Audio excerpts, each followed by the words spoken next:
یہ سریاب کے، تو وہ تو یہ جب یہ اپنا چکور مکور لڑا دیتا تو پر اللہ نیچے آتا اللہ مارو اس کو، تو بھائی وہ استعفیٰ اس اسمبلی میں اسے آخر میں بات کرنے نہیں دیا انہوں نے، جس کی وجہ سے انہوں نے یہ اٹھے بات کرنے کے لیے، اسپیکر نے اس کو چھوڑا نہیں، ساتھ یہ بیٹھا تھا تو کوئی اس کا، بھائی دیکھے جہاں تک بلوچستان کا مسئلہ ہے اب اس کو پاکستان کی پارلیمنٹ کی ضرورت نہیں ہے، وہ ایک اب انٹرنیشنل مسئلہ بن چکا ہے۔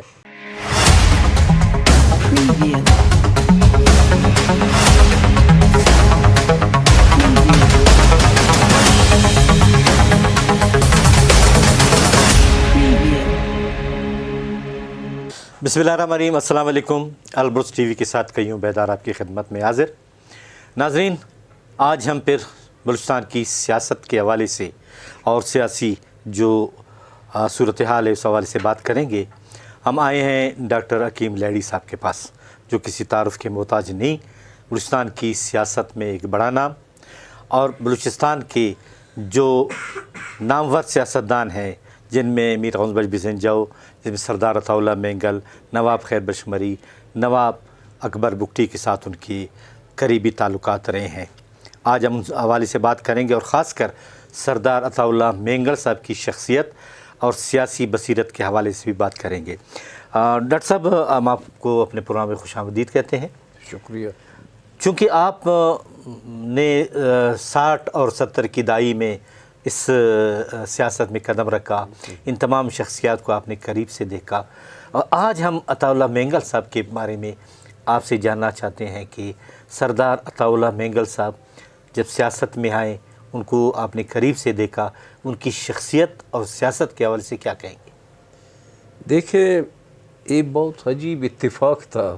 جی، میں نے کہا کہ ہم لوگ گئے تھے انا لیک، جی، تو وہاں پر ہم بیٹھے ہوئے تھے، تو ادھر ادھر چلنے پھرنے کے بعد تو ہم نے دیکھا ایک گاڑی آ رہی ہے وہاں سے، پستئی کلر تھا وہ،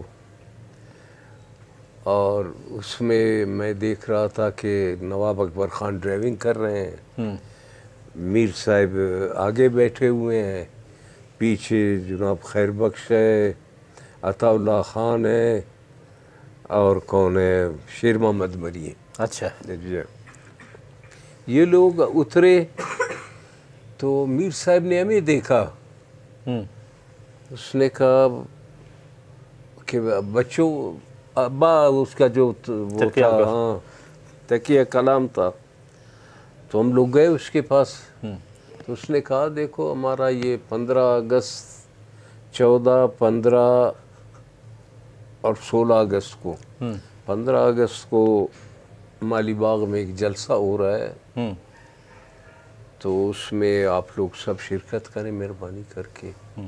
تو وہیں پر ان چاروں سے ہماری بات ہوئی، ہاتھ ملائے ہم لوگوں نے، پہلی مرتبہ ملاقات، پہلی مرتبہ ہماری ملاقات ہوئی۔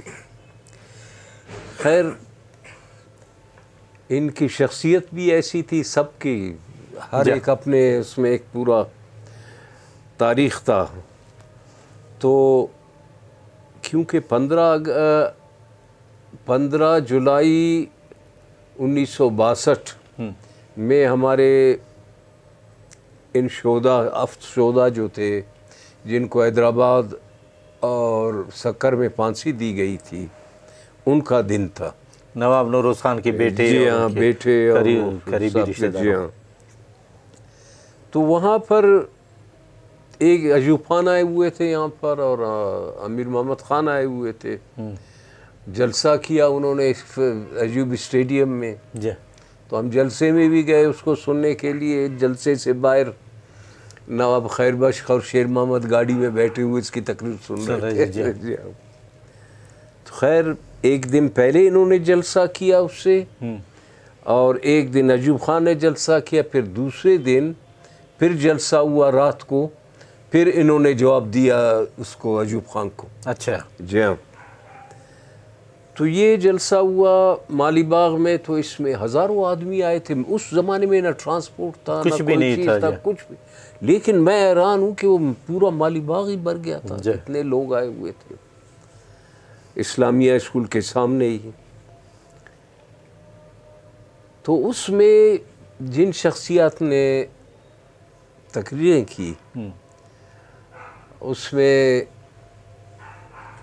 کچھ شاعر بھی آئے ہوئے تھے، جیسے حمید صاحب تھے. حمید پتہ نہیں کیا ان کے نام کے ساتھ تھا، سکر سے آئے ہوئے تھے. بڑے اچھے شاعر تھے. انہوں نے وہ ان شہیدوں کے اس میں ایک یاد میں ایک نظم لکھی تھی اور اس میں بتایا تھا کہ کس طریقے سے ان کو پھانسی دی گئی اور یہ ہوا. اس کے علاوہ ہمارے رہبر ہیں انکا صاحب، محمد حسین انکا صاحب، اس نے اپنی شاعری کی جی، اور بہت اچھے شاعر اس نے شعر سنائے. پھر گل خان نصیر نے. اچھا، اس کے بعد ہمارے ان میں خاص کر پھر وہ میر رسول بخش تالپور صاحب جی، اور مولانا عبدالقیوم کانپوری، جی، یہ بھی آئے ہوئے تھے حیدرآباد سے. اور تقریر کرنے والوں میں میر صاحب تھے، سردار عطا اللہ خان، شیر محمد اور نواب خیر بخش تھے. جی، سردار عطا اللہ اور نواب خیر بخش.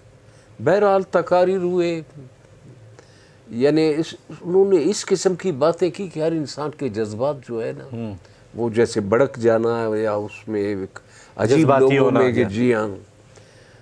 تو اس میں زیادہ وہ نواب اکبر خان نے تقریر نہیں کی، وہ چپ بیٹھے ہوئے تھے اسٹیج پہ. اور یہ یوسف عزیز جو یوسف مکسی جی، وہ بھی تھے. یوسف مکسی یہ دوسرے نمبر پہ جو آتے ہیں، فوت ہوئے، وہ بھی وزیر بھی تھے یہاں بلوچستان میں. نواب یوسف جی ہاں، وہ بھی تھے. تو جس میں سب سے جو زیادہ متاثر کیا ہم لوگوں کو وہ سردار عطا اللہ خان کی اسپیچ تھی. اچھا، جی ہاں، اس وقت وہ بھی جوان تھے، جوان تھے اس زمانے میں. اور اس کی جو تقریر تھی اس میں اتنی کشش تھی کہ آپ بالکل ہی اس میں بالکل میں وہ کر ڈوب جاتے تھے. تقریر تو دوسرے نواب خیر بخش نے بلوچی میں تقریر کی. اس نے اردو میں نہیں کیا. تو یہ صورتحال ہے. جس کے بعد ہم ان سے نزدیک ہوئے. نزدیک ہونے کے بعد نواب خیر بخش سے ہمارے وہ نزدیکی ہوئی، پھر عطا اللہ خان سے، نواب اکبر خان سے، اور یہ بڑے بڑے لوگوں سے، میر صاحب سے. تو ان کے ساتھ اٹھنے بیٹھنے سے ہمیں ایک ایسی تعلیم ملی جس میں اخلاقی اقدار، کردار کی مضبوطی، علم، برداشت اور صبر، یہ چیزیں ان لوگوں سے ہم نے سیکھی. تو سردار عطا اللہ خان بہت پاپولر تھے. جی، ہاں، یہ میر صاحب سے، خیر بخش سے، اکبر خان سے سب سے زیادہ پاپولر اگر کوئی تھا تو وہ سردار عطا اللہ خان تھے. اور وہ اس زمانے میں جب الیکشن ہوئے تو پھر بلوچستان کے پہلے وزیر اعلیٰ بنے. جی ہم ابھی اختر جان ان کے سیاست کے وارث سے سیاست کر رہے ہیں. اچھا، یہ بتائیں کہ آج اختر مینگل نے قومی اسمبلی سے استعفیٰ دے دیا اور انہوں نے کہا کہ ہم جمہوری جدوجہد کر کے اسمبلیوں میں آئے ہیں اور جمہوری طریقے سے اپنی آواز کو بلند کریں گے. آج وہ جمہوری اقدار ان کے پورے نہیں ہوئے. دیکھیں جناب، میں آپ کو ایک چیز بولوں، یہ آزادی کا راستہ یا یہ ملٹنسی کا راستہ، دونوں ہم لوگوں نے عطا اللہ خان سے سیکھا. سردار عطا اللہ خان کے آپ محفل میں بیٹھتے اٹھنے کو جی بھی نہیں چاہتا تھا کہ میں اٹھ کر جاؤں. تو وہ ایسے ہمیں پورے اس سے باتیں کرتے تھے، ہمیں سمجھاتے تھے، سب کچھ کرتے تھے. تو اس کا ایک ایسا وہ جو تھا لوگوں کے اثر تھا اوپر ذہنوں پر، اس کی گرفت بہت مضبوط تھی. اور پھر سردار عطا اللہ خان یہاں سے 1973 کے لڑائی میں ہم لوگ سب گئے. اور عطاءاللہ خان جو ہیں وہ بیمار تھے، دل کے بھی مریض تھے، جی اور ان کا ایک چیز میں آپ کو کہوں، 5 دفعہ بائی پاس ہوا ہے ان کا، 5 دفعہ بائی پاس 5 دفعہ بائی پاس ہوا ہے اس میں ہمت اور عجیب چیز تھا. میں اب کہتا ہوں تو یہاں پر یہ ہمارے لانگو برادری کے یہ جو لوگ چکور لڑاتے ہیں، دوسرے کرتے ہیں، ملنگ تھا، ٹکری امید تھا، سب بہت سے، مصطفیٰ تھا، بہت سے ہمارے دوست، یہ قلی اسماعیل ادا، یہ سریاب کے، تو وہ یہ جب یہ اپنا چکور مکور لڑا دیتا تو پر اللہ نیچے آتا، اللہ مارو اس کو، یعنی ایک عجیب نعرہ تھا ان کا. تو سردار عطاءاللہ صاحب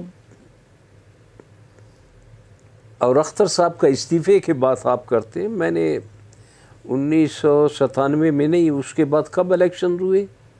2002 میں. جی 2002 میں نے اس کا یہ وہاں پر تھے، دبئی میں تھے، تو میں نے ان کا ایک دوست تھا نذیر دیکان، اس کو میں نے میسیج بھیجا کہ بھائی اختر صاحب کو کہو کہ اس الیکشن میں حصہ مت لو، کیونکہ انہوں نے فیصلہ کیا ہے تمہیں بہت بری طرح سے گرائیں گے اور خراب کریں گے تمہیں. تو پھر یہ ہوا، الیکشن کیا، بہت مشکل سے وہ الیکشن وہ لوگوں نے ایک سیٹ اس میں جیتی.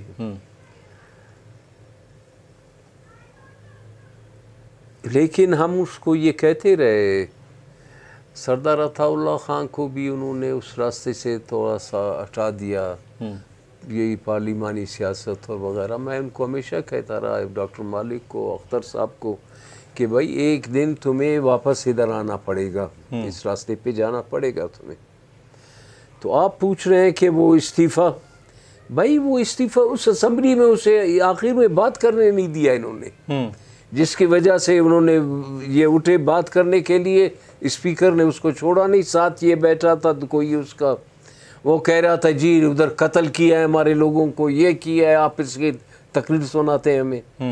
تو اس طریقے سے وہاں ٹریٹ کیا گیا. انہوں نے بھی سمجھا کہ اب ان کے لیے کوئی جگہ نہیں ہے وہاں پر، وہاں بیٹھنا بھی فضول تھا، کیونکہ ایسا ہے جیسے نکار خانے میں طوطی کی آواز. ہاں اس کا اثر تو ہونا نہیں تھا ان پر، یہ جو اتنے ظلم ستم کیا ہے اس میں ان پر کوئی اثر نہیں ہوا، تو اس پر بھی ان کا اثر نہیں ہوتا. بہرحال اس نے جو کچھ بھی کیا، میں سمجھتا ہوں کہ اس نے اپنے مستقبل کے لیے اچھا کیا. تو آیا اب جب پارلیمنٹ میں کوئی مؤثر آواز نہیں ہوگی تو کیا بلوچستان کا جو مسئلہ ہے وہ اجاگر ہوگا؟ بھائی دیکھیں، جہاں تک بلوچستان کا مسئلہ ہے، اب اس کو پاکستان کی پارلیمنٹ کی ضرورت نہیں ہے. وہ ایک اب انٹرنیشنل مسئلہ بن چکا ہے، اور جو انٹرنیشنل مسئلہ بن جاتا ہے، آج دنیا میں آپ تمام ٹی وی کو دیکھیں، آپ وائس آف امریکہ دیکھیں، BBC دیکھیں، تمام دنیا کے آپ جو نشر و اشاعت کے وہ ہیں، وہ سب بلوچستان کے بارے میں صبح سے شام تک باتیں کرتے رہتے ہیں. اب بلوچ اس مقام پر پہنچ گئے کہ وہ اپنی آواز دنیا کے کونے کونے پر انہوں نے بھیج دی ہے. اب جہاں اس چیز کا مسئلہ ہے، اب ہمیں پارلیمنٹ کی پاکستان کی ضرورت نہیں ہے. اس پارلیمنٹ میں ہماری حیثیت کیا ہے؟ پارلیمنٹ میں اختر گیا اکیلا اس دفعہ، باقی تو وہی لوگ تھے چنے گنے جن کو خود ان حضرات نے پیسے لے کر 47 فارم پہ لے آئے. تو ان سے کیا ہوگا؟ ان میں سے کوئی بات کرنے والا تو وہاں پر نہیں ہے. بات کرنے والا کسی حد تک اختر جان تھا، لیکن اب مجھے یہ محسوس ہوتا ہے کہ یہ میرا خیال ہے اس کا ڈاکٹر مالک کا بھی انجام یہی ہوگا، جو دوسرے ہمارے لوگ بیٹھے ہوئے ہیں وہ بھی ایک دن بھاگ جائیں. ہاں مراعات کے لیے بیٹھے ہیں اور بات ہے، ورنہ بلوچستان کی سیاست یا ان کو سیاست پر بات کرنے کے لیے وہ چھوڑیں گے نہیں. ڈاکٹر صاحب بہت بہت شکریہ کہ آپ نے بہت اچھے طریقے سے اس کا تجزیہ پیش کیا. ناظرین، آپ نے ڈاکٹر حکیم لیڈی صاحب کی باتیں سنی. اللہ کرے کہ بلوچستان کا مسئلہ حل ہو اور ان کی قومی اسمبلی میں شنوائی ہو، ورنہ حالات جس طرح دن بدن بگڑتے جا رہے ہیں ان کو سدھارنا مشکل ہوگا. قیوم بیدار کو اجازت دیجیے. اللہ حافظ.